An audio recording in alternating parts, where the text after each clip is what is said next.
This is Lewis Arthur Boxing Social in association with Empire Fight Store. Always good to be speaking to Dave Coldwell here on a Sunday afternoon. Yeah, it's the day after yesterday, the day after of Daniel Dubois knocking out Anthony Joshua in a packed out Wembley Stadium. Just an incredible night, an incredible spectacle. Yeah, I guess before we start, how I was thinking about how are you after last night? Um, wow, what a night. Do you know what? I'm so glad that was there because the whole production of the event, the ring walks, the spectacle of Wembley, the fireworks and everything, it was just brilliant. It was just a brilliant spectacle to be at. Uh they certainly put on a brilliant, brilliant show. The fight itself, when you're hyping up, there's going to be 96, 98,000 people in attendance and all that, and you're putting on such a big production. You want the fight to deliver. Yeah. Boy, did that deliver. That was as a heavyweight fight between two, huge, huge men, explosive fighters. It definitely delivered some explosions there. What a fight. Yeah, I guess we'll jump into it now. Dubois just almost like running through Anthony Joshua. I think he put him down in the first round right at Yeah. the end, put him down in the third round, I think, and the fifth round obviously sealed the deal. Actually sealed the deal where he's probably most vulnerable in the fight. So yeah, crazy, crazy performance from Daniel Dubois. Yeah, I guess just sum it up now. It's the sort of dust has settled, I'd imagine. Yeah, I mean, obviously, for me, it's not the result that was the shock and like that's the wow factor because although I favoured AJ to win because I felt as though the gaps that we've seen in Daniel's defence would cost him for the speed of AJ, I kind of leant towards AJ, but I did think that it's a fight that both men could win. It's Daniel's got a really, really good jab. I felt that AJ'd have to be able to take that away because then I thought that'd leave him open. Obviously the right hand, but then Daniel's very good, to the body. But when it came to the fight, it was just the jab. The jab straight away, he dictated everything with, and he took the initiative with. And because AJ couldn't cope with the jab, that's how he finds the right hand. AJ, obviously step back, chin up in the air, and left hand so low, both hands low, but it gave him the pathway for the right hand, and I probably never recovered from that. The rest of the fight was on pure bollocks and art, really, because he was hurt every time he was getting caught. Left hook hurt him, right hands hurt him. The one thing that didn't play out as what I thought was even when Daniel was having successes, he never really went. He didn't go to the body like I thought it would do. Yeah. That's what I thought in my head. I thought that the jab had set up his body punches that had set up the right hands, and but he didn't. He didn't even need his body punching. It was really, really one sided. He literally got railroaded and bullied by Dubois. So Dubois was once. We all wondered about how would he cope with the atmosphere and the stage to be on. But you know what? I was in the stands and when you're watching Dubois come out and it's the ring entrance and everything about it. Yeah. Just as soon as his track comes on and how it was, I just I just said to my mister that I think he's going to do it. And ring Yeah. walks don't mean anything, but I said going into this fight, his last two fights, he kind of had that attitude of where he could see his mind frame was no matter what you do to me, I'm gonna get you. And I just thought he just seemed to have that sort of persona by him. Like I said, ring walks don't mean anything, but it was just my gut feeling at that moment in time. But then obviously, the fight happens and you see what he did, and um, yeah, without taking anything away, from Daniel, AJ defensively, I thought was shocking. Um, but one thing I'll give him, the finisher, he walks onto it, he's out, and he's still trying to get up. He's still Yeah. trying to get up. The whole fight, it must have been in a blur because when you're getting hit, um, heavy like that off of somebody as big and powerful as Daniel Dubois, you're never going to be clear the brain's never going to be clear and recovered, you know, and for him to keep, you know, keep his wits, keep in there for 5 rounds, I think he did well, but he kept trying. And one thing I've got to give him credit for, you've got to give him credit for, is he knew he was on his way out. He cashed him with that right hand, and he's gone for it. Yes, he went in there, made the, you know, threw a right uppercut from way out, you know, with his chin up in the air, and wrong selection, but he went for it. At least he went for it. He didn't just think, fuck it, I'm going out and just cover up and just, you know, wait for the referee to stop it. He went for it. He really went for it. Went out gunslinging, got bombed out, and that was it. Yeah. One thing you mentioned there about the battle of the jabs, and I think one thing that everyone's always said about was no battle. It was one-sided. Yeah, it's just purely one-sided. No, so I was saying that. So the sort of the consensus before the fight was like whoever landed the jab would be the most successful in the fight. And I think everyone who sparred Dubois and they fought Dubois had been like, listen, his jab doesn't get the credit he deserves. And I think finally yesterday people did see that, like, his jab was unbelievable. Yeah, it was brilliant. It's like a ramrod. You know, like you've just said there, everybody that's sparred with him or everybody that's been around the gyms, I've never seen him. I've never seen it up close. I've never seen Dubois fight live. But everyone talks about this jab and how powerful it is. It's like a right hand. It's a booming jab. Throws it the same way almost all the time, but it's so effective and it gets there. And right from the first bell, that's what happened. That's what happened. And when you're getting nailed with this jab, it's all right saying, throw this, do that. But that confidence straight away, you could see kind of like it takes you out of your rhythm. That's what the jab's the most important weapon in boxing. And if you get it right, you're very hard to beat, you know. And that's what he did. The jab was driving him back, you know, knocking his head back, knocking him off balance, setting his rhythm. He couldn't get a foothold in the fight. So all credit to Daniel and for everything he's worked on to have the most basic and fundamental in boxing. Absolutely bang on. Definitely. One thing I actually wanted to mention, I think we done an interview after the Usyk fight, after Daniel lost to Usyk, and you talked about sort of because there was obviously a lot of critics after that with the way it ended. You said, you know, a fighter can, like, you know, people can always say, oh, if you got quit, it's always going to be in you. But you said to me, you know, fighters can mature mentally. And I know it's only been a year, but do you think that we've seen that with Dubois, like a 100%, 100%. I think he's a great example to a lot of fighters out there that perhaps don't believe themselves, perhaps don't believe they can push themselves through the hardships, through the toughness, through the where your brain wants to quit. Your brain's always going to want to look after you. You know, you've got built-in safety mechanisms. So when things get tough, when things are painful, when things, you know, you're not in a good place, your brain wants to protect you. Stop doing that. You know, stop doing that. This ain't good. Stop. You have to fight through that to get through it, and that's like your inner voice. And I think, you know, the torture and the criticism and only, you know, and even the self-torture of those two fights, the Joyce fight, but the Usyk fight, the way that he folded in the Usyk fight, to come back from that shows everybody out there that you can come back from that. I've always said, the first time in anything, the first time you quit, that's the hardest, because it's the repercussions, the unknown, that you know, everything about it to actually do that. But he's shown that you can train your brain, you can develop your mind. You know, it's confidence and mental toughness actually come through tough spots. You know, it's something I say with my fighters. You have a loss, you have a bad round, a bad spar, a bad performance, you know, bad things are happening. If you can get through it, it's like adding armor to you. And each time you go back out there, you've had another piece of armor to you. You know, when everything's going all your own way, are you really adding anything, or are you just still within yourself? You know, within your own capabilities. And I think that Daniel's developed that. You know, the people that he's had around him have done that. That's an important thing as well. When you have self-doubt and when you're having tough moments, it's important to have the right people around you.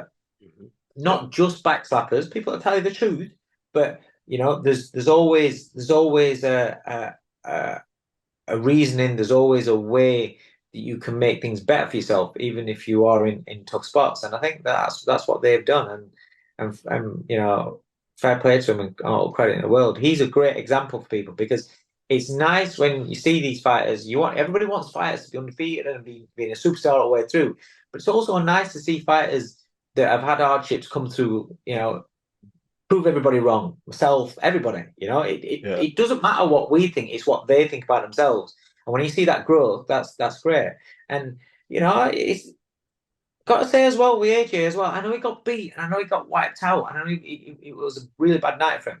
But there's a lot of people that we've always questioned about, when he got beat by Ruiz, and how he didn't seem as though he didn't seem as though he gripped down and fought through it as such. He referee stops it or talks to him or whatever. And people have held that against him. Again, for him, for me, you've got to say, he knew he was on his way out there. He saw a glimmer of hope and he went for it. And then he gets leveled out and he's still trying, even though he couldn't get up, he was trying to get up. That tells you a lot about the character of the man. How many heavyweights have we seen where they get dropped and they're on the floor and they don't even try to get up? I've seen one where looking at his glove like that, see if his nose is bleeding while he's laying on the floor. He was literally on his head and he was still trying to get up. Fair play to him. So, yeah. Yeah. One thing actually on Anthony Joshua, with that being said, Simon Jordan made a claim that he got quite a lot of stick for about sort of Anthony Joshua having like PTSD from the Ruiz fight if he gets hit on the chin with Dubois. In the first round when he did get caught with that shot, do you think that we saw, and we're not like glimmers of almost him like reverting back to type of he's got caught in the chin, he's been hurt really bad and he didn't really know what to do?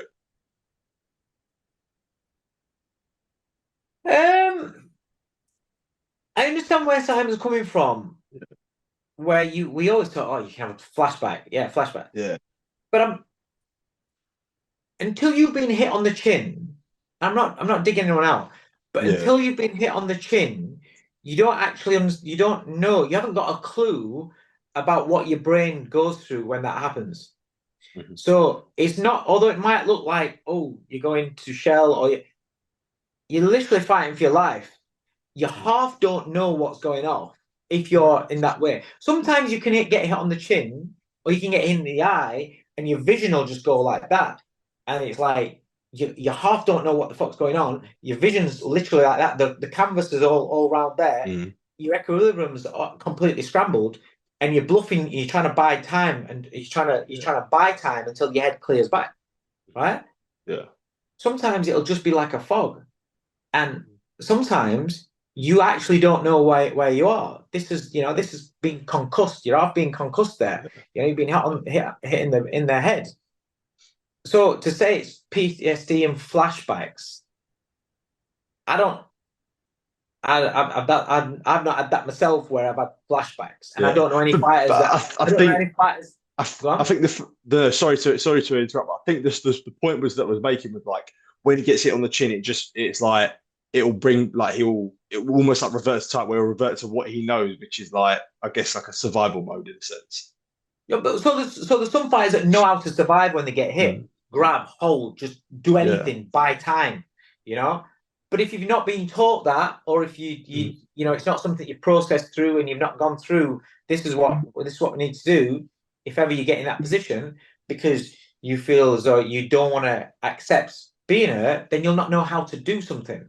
It's like if you've never been taught to tie a pair of shoelaces, you wear on Velcro all the time, and I throw you a pair of trainers with shoelaces on and say, go and tie them. You're like, what the fuck? How do I do this? You have so when you taught something repetitively, then, or if you wear something, you run it in your bread. This is what I'm going to do. Then when disaster strikes and you haven't got everything to be thinking about that, then that's where you'll revert to type, and you'll then go right. Grab hold. It's like some fighters, you say, their instinct is as soon as they get caught, they grab hold. So that's what they'll probably be doing all the time in sparring and things like that. So maybe that's got something to do with it. But it's there are a lot of things that go off in fighters' heads when they get hit on the button, and one may be simply, fuck, I don't want to get hit with that again, otherwise I'm getting cleaned out, and then they look to survive. But I remember Bruno would get hit with a shot and it kind of like stiffened up.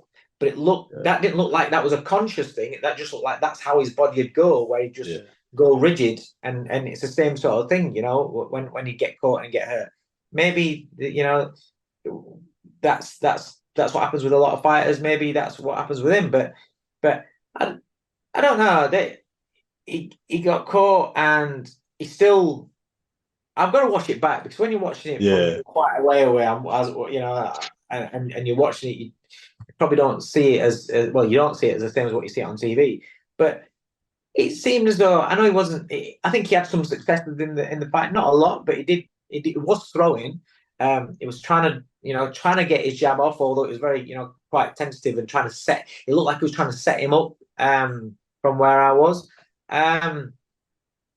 I don't know if it's the same as what he does every time he gets it and gets hurt. I don't know, but yeah. And when it sort of is focused on AJ, right? How concerning was it? I guess if let's say Anthony Joshua wants a future in the heavyweight division, how concerning was it when you see how leaky his defense was? Because let's say you could say, his defense was horrendous. It's mistakes. It was the mistakes it was making. And again, not making excuses. The initial mistake, pulling up, chin up, backing up, low, giving him a straight pathway, he gets nailed. Once he gets nailed with that shot, is he dulled completely for the rest of the fight, which can happen to a lot of fighters, not just AJ, but then trying to make the right decisions again after that becomes harder, because you're not fully, thinking about everything in the same manner as what you should be doing. It's like he catches him with the right hand, chases it straight up there. I think he gets clipped with a shot first when he throws another shot, and he just gets clipped, but he doesn't think, and he goes for this right uppercut and gets bombed out. So there's the chain of events there that leads to the knockout, where it's mistake, mistake, mistake. But is that lack of boxing IQ? And because you're not, he's a great athlete, but are you without sounds? If you're not a natural fighter, you have to think things all the way through. You're not reactive instinctively, so that can leave you a little bit more vulnerable. Because then when you're not thinking about what's coming back, then you're going to get hit because you're not doing the things that you should be doing to avoid it. So it's the mistakes that he's making there. His defense was poor because his decision making. Without seeing what he does in the gym and what he's drilling, you don't know. You don't know what he works on. Is it something? Because it can be where you work on something all the time in the gym, but then on fight night it doesn't happen. It doesn't mean that you've not drilled it, worked it, and tried to perfect it. It's just the fighter just didn't go out there and do it. Or is it just the style? I don't know. But that's the worry. The defensive side is the worry, because fighters get knocked out, come back, get knocked out, come back. We've seen that plenty of times, But it needs to be, if you've got defensive frailties, if you've got suspect chin. I'm not saying that's AJ. Dubois can knock out anybody, so I'm not demeaning Dubois' power by saying that he's down at AJ chin. Listen, Dubois hits anybody, he can clean anybody out. But what I'm saying is I look at what Vladimir Klitschko was, and the frailties that you saw of him, and the defensive mistakes, and then the frailties of what happens when he gets punched. You saw in his defeats. I remember seeing a front cover of Boxing News with him, on his hands and knees completely out, and you thought that's him finished. And you look at what Manny Stewart did with him defensively. So all right, thinking about him being, he's got all this power and everything. Klitschko's always been able to punch. Yeah, you can't just send somebody out just to cover that up by being aggressive, because you're liable to walk on somebody. Yeah, that's a good fighter. Daniel Dubois caught him with a counter punch when he got hurt himself. You have to be able to cover. You have to have the ego, you have to have the mentality, and you have to have the abilities and be taught to cover up the defensive frailties, or the frailty of being able to take a shot with defensive prowess. And that's what Manny Stewart did with Klitschko. So it can be done, but it's it is a worry. It is a worry for going forward. But you look at the mix of the heavyweight division now, and you look at Fury. Fury looks vulnerable. He looked vulnerable in his last Hmm. fight. Wilder looked completely finished.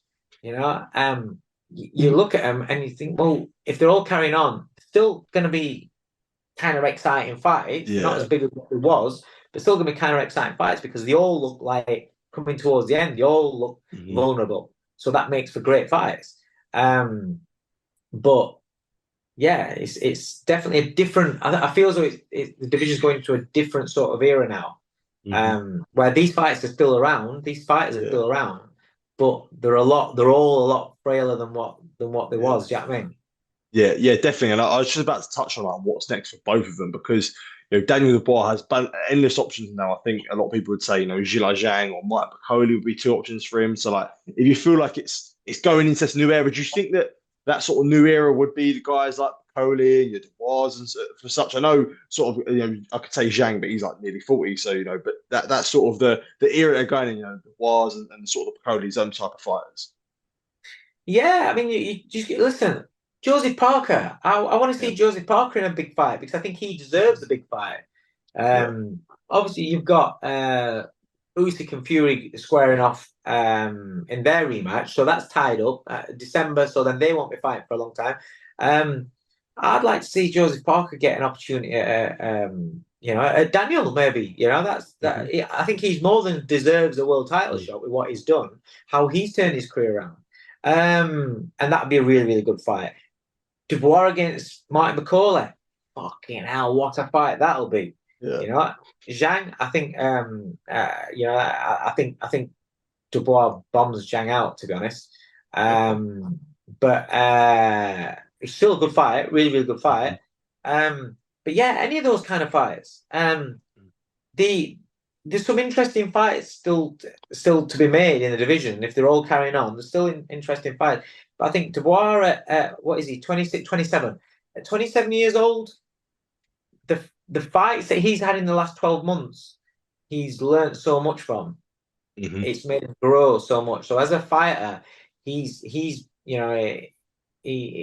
developing really, really well at the top end. So yeah, him against anybody is going to be an exciting fight. And then you've got the next crop that are coming through as well. So there's going to be it's going to be a different kind of era because the next lot that are coming through, they've got to kind of like make the names yet on the Hmm. wider scope. But yeah, interesting times. Always is when you have an era where that's coming towards an end, you're always looking to see what's coming next, and you always got doubts, thinking, "Oh, it's not going to be the same," or it might take a little period of adjustment, and then a couple names start coming through, and then you have another exciting period, but that usually comes after a little bit of a lull. Yeah, yeah, definitely, for sure. And yeah, just before I do actually finish this off, it's been good to talk about the heavyweight division as a whole. But I do have to talk about yourself. I see you inducted into was it the Xboxers Hall of Fame? Was that right? Yeah, yeah, British Boxing Hall of Fame, ex-boxers, real. I was just honoured, and I kind of like felt a little bit, more than a little bit embarrassed being up there on that stage. It was nice, and it was I've been in the game 34 years, um, and like they said, as I've been a fighter, a promoter, a manager, a trainer, even a cut man. So it was nice to get recognised, but yeah, there's some far better names than me out there. So I was a bit embarrassed, but I got a nice plaque, nice trophy, and a certificate, and my daughter, and my wife were there as well, so that was nice. So yeah, it was good. It was good. It was Yeah, real honor. So really well. yeah, absolutely. Well, I'll always say, mate, thoroughly deserved. But yeah, no, as always, Dave, a real pleasure to speak to you. Glad you had a good time yesterday, and yeah, short one with the last time. We'll be catching up. But yeah, take care, mate, and appreciate the time, man. Nice one, mate. Cheers. Top man. Thank you. Cheers, mate. Bye bye.